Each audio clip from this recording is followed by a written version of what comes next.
Hi everyone, good evening. I'm Sophie, I'm an osteopath at Perfect Balance, and I am joined tonight by my lovely colleague.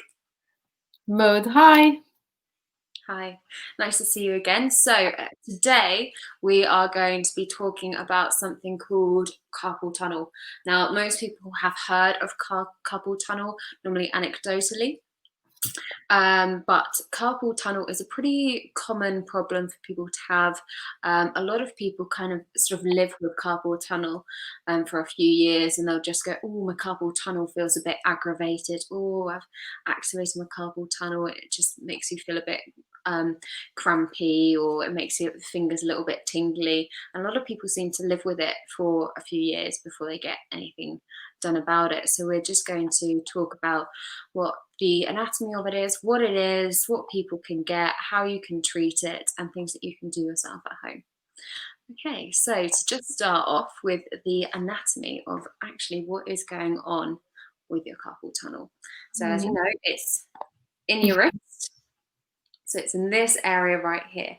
So basically you've got a lot of stuff coming up from your arm that goes into your hand. So you've got all the nerves, all the tendons, ligaments, muscles, and you've got a lot of bones. So there's a lot of bony stuff going on here.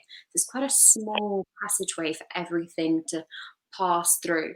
Now what happens is that there is a big strip of a ligament going right all the way across, which sort of holds everything in place.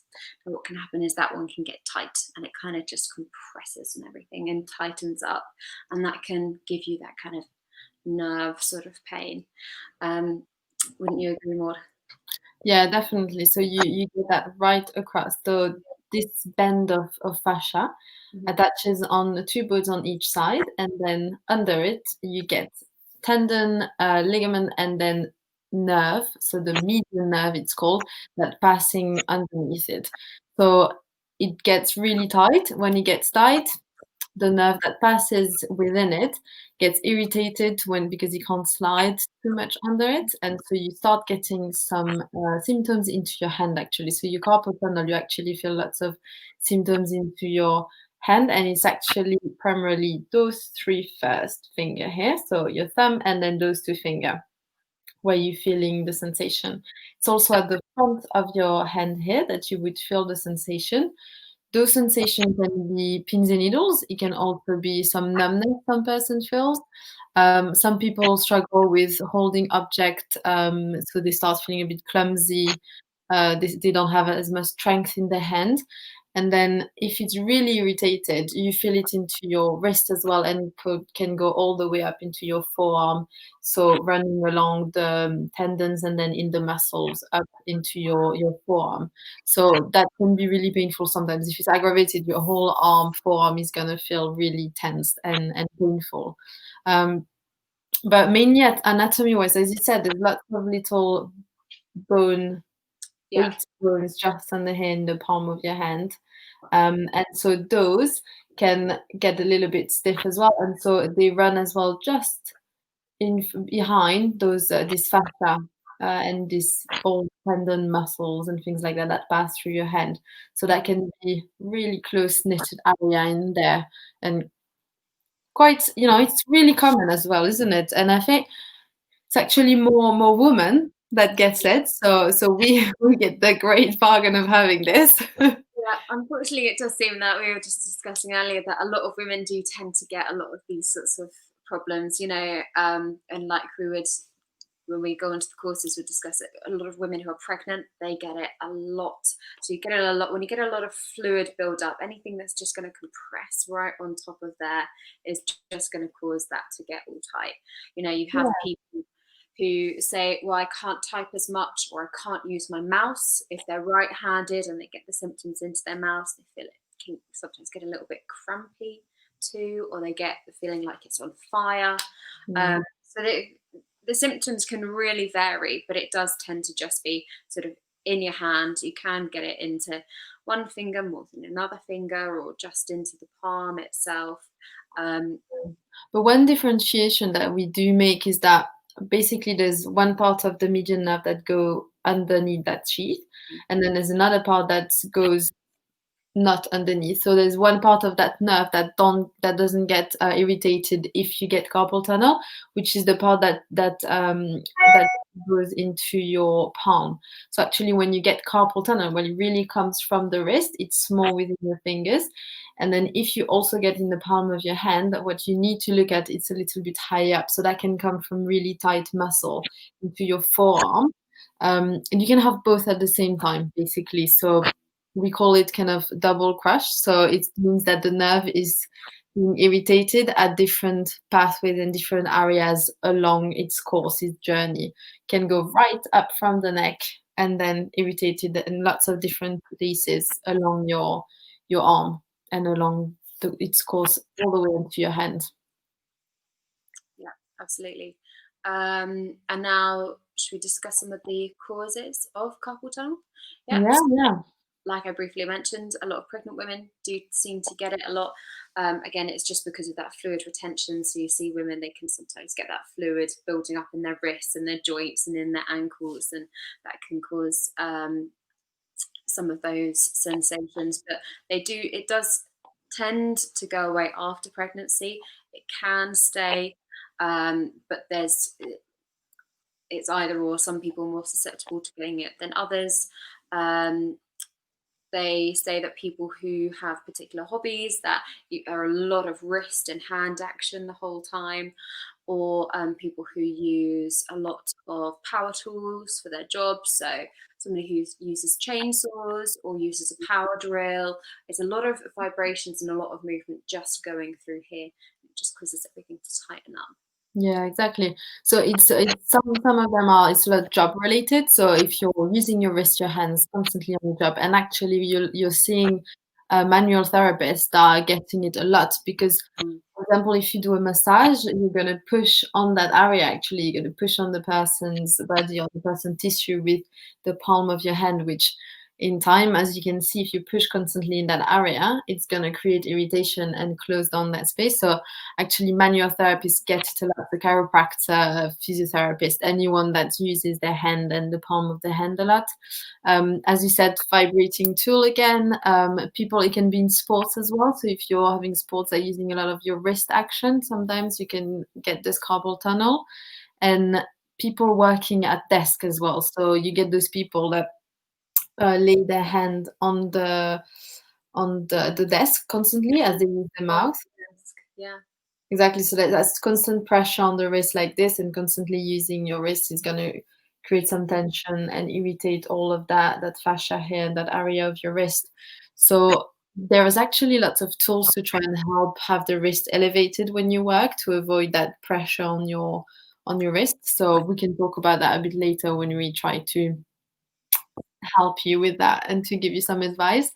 But so mainly what you're doing. So if you have any of the symptoms, it's watching when you get it because usually the symptoms are gonna come when you are doing that type of aggravating activity that you're doing. So it's gonna be when that person using that vibrating tool is gonna be when you're working for hours with pressure on your hand and irritation at the wrist. So it would be really trying and find out throughout the day when you start getting those pins and needles in your hand.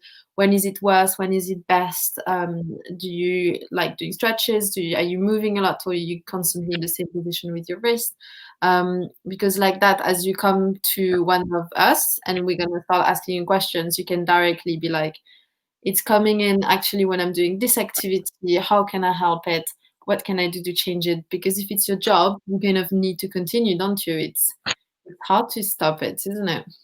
Yeah, and that's why so many people just sort of avoid it and they try to sort of forget about it and they leave it and they think, well, if I just leave it alone, then it might go away by itself, which isn't normally the way that these things work.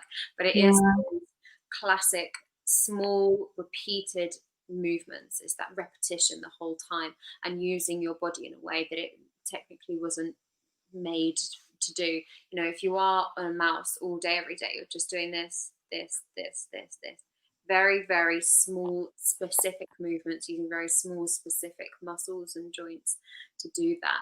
And if that is basically your entire job, if you are an office worker, it's going to set in a little bit of panic for you.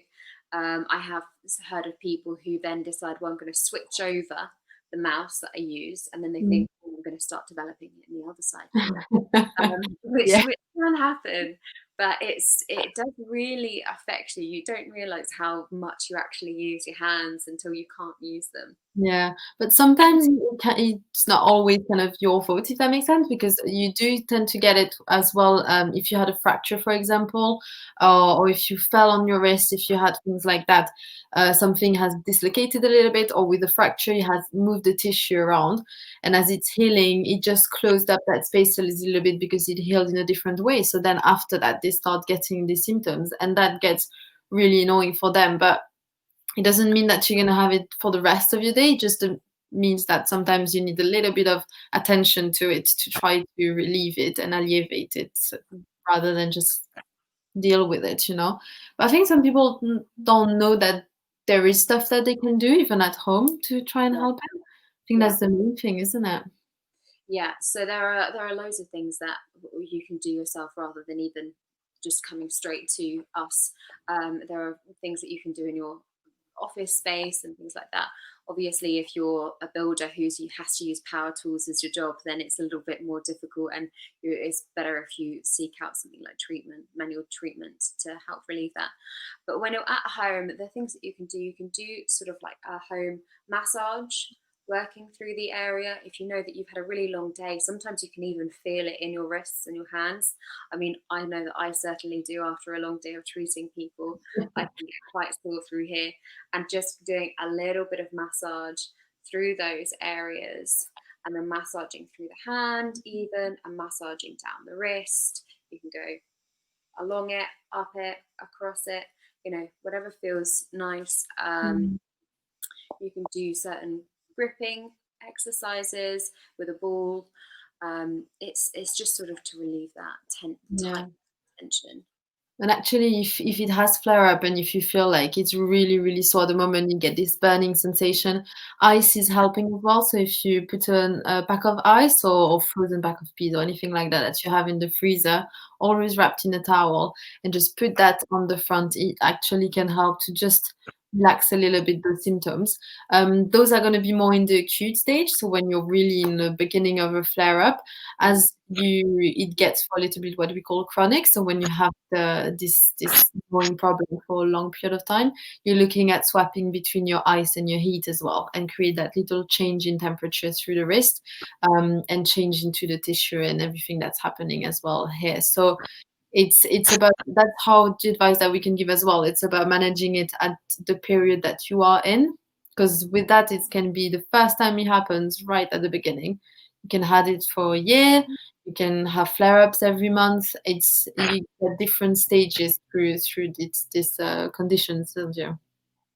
Yeah. So other things that you could do if you are working at a desk, for example, a lot of people are not working from home, trying to assess your workstation. I mean, that's pretty good for everything, head, neck, back, your eyesight, your shoulders, everything, but it will also be quite good for your wrists. So making sure that you aren't just having the corner of the desk right on that wrist the whole time and the pressure just constantly being there.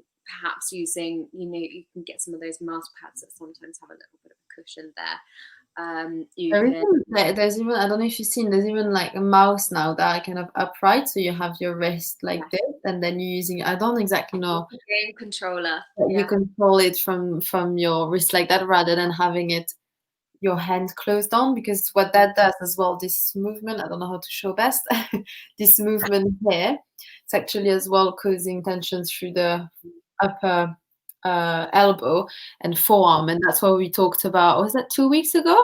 Tennis elbow, and I think we did a big video on that as well. That was good.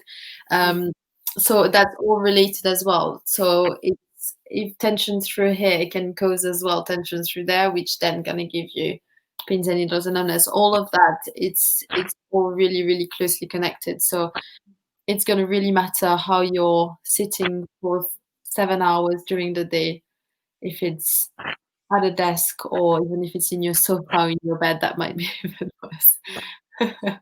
Yeah, it's basically just trying to change things up and see what works for you.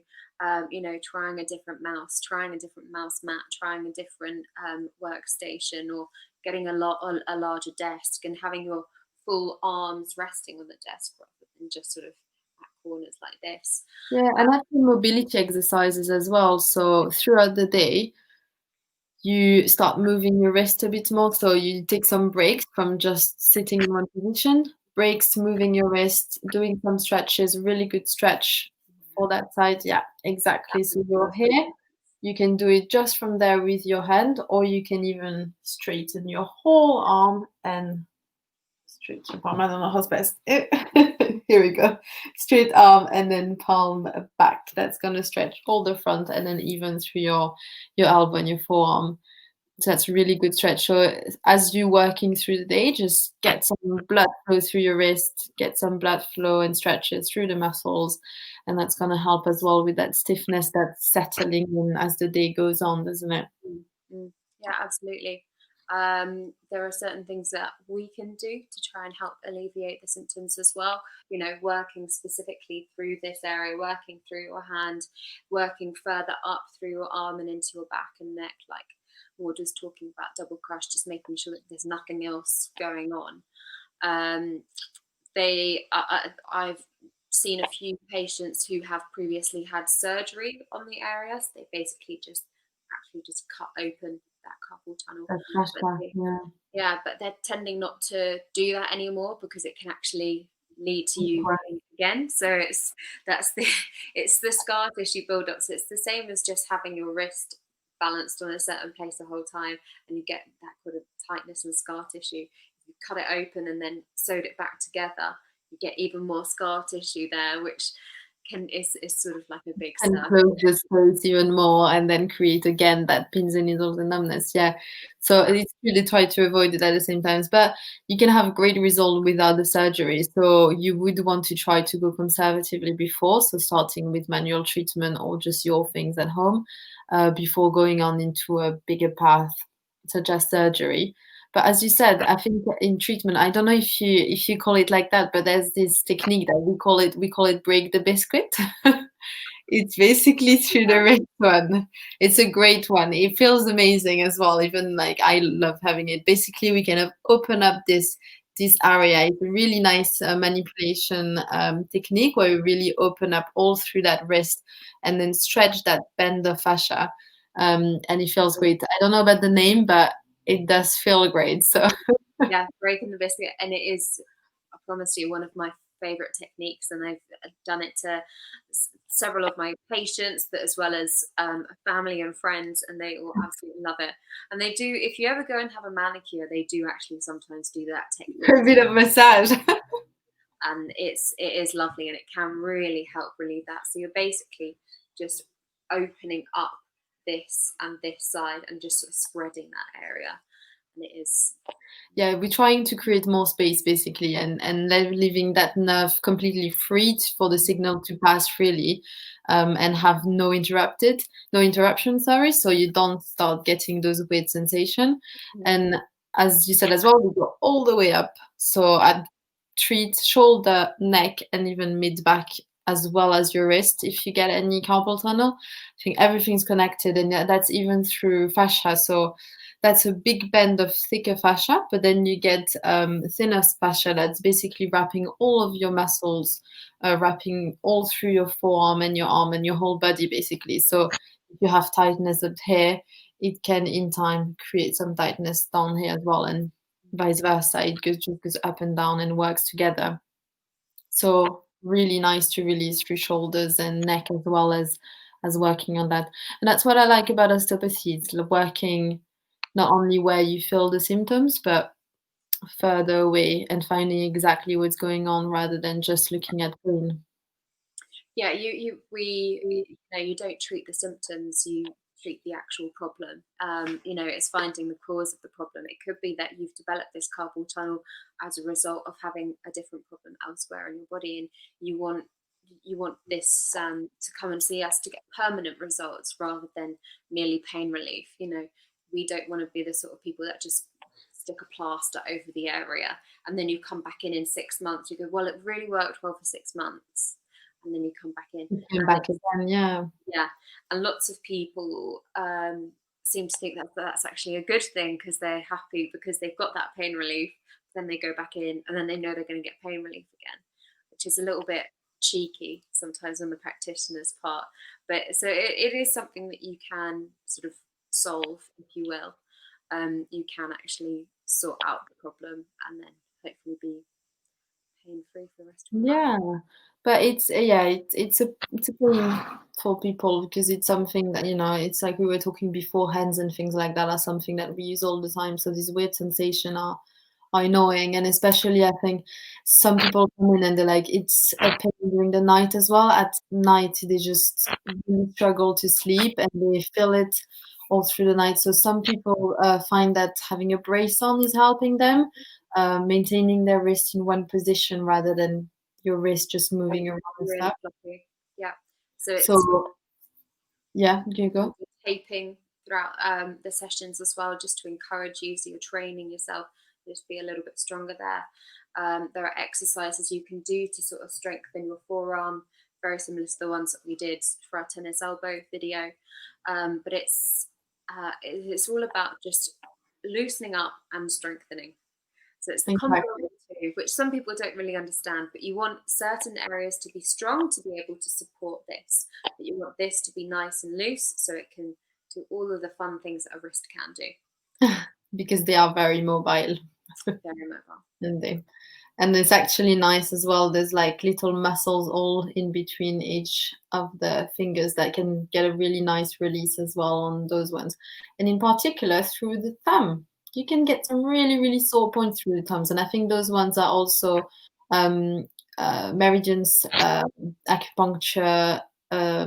nerves as well, and kind of points that you can get through relief other parts of your body. So it's all Yeah. connected. It's all really. When we did the acupuncture course, they encouraged you to sort of acupuncture this area and a point in your elbow as well, because it's almost like a line that will come straight through and you get a really nice sort of response, and it can actually begin to feel a little bit strange, almost the sort of sensation that you get coming along the whole arm, but it's really surprisingly quite effective. Yeah, so exactly. Acupuncture is helping it as well. Massage or manual therapy like osteopathy, physiotherapy, or chiropractor, anything like that. So if you have any questions, don't hesitate to comment down below. If you are suffering with this as well, don't hesitate if you want to speak with any of us. We'll be more than happy to have a chat about it and see what's the best path for you to take. Um, yeah, what do you think? Yeah, absolutely. There is no need for you to sort of be in any kind of pain whatsoever, even if it is just sort of like a background irritant. It can develop into something worse, and we would rather see you when it's just an irritant and not when it's at its worst as well. We can guide you on different things that you can do and try and help yourself, obviously, as well as providing some treatment if necessary. But there's no need for people to sort of be sitting there in pain. Never, never, no need. All right, excellent. So I think we'll be doing another video next week, and we'll be coming up with another interesting topic, unless any of you guys have any kind of suggestion on what sort of thing you want us to talk about next. Oh yeah, give us a comment down below if there's a topic you're like, oh, I'd love to know a bit more about that. Mhm. Give us a shout and we can do a power hour about that subject. That's a great idea. Yeah, absolutely. Okay, well, have a good evening, everyone, and we'll see you later. Bye. Have a great evening. Bye everyone.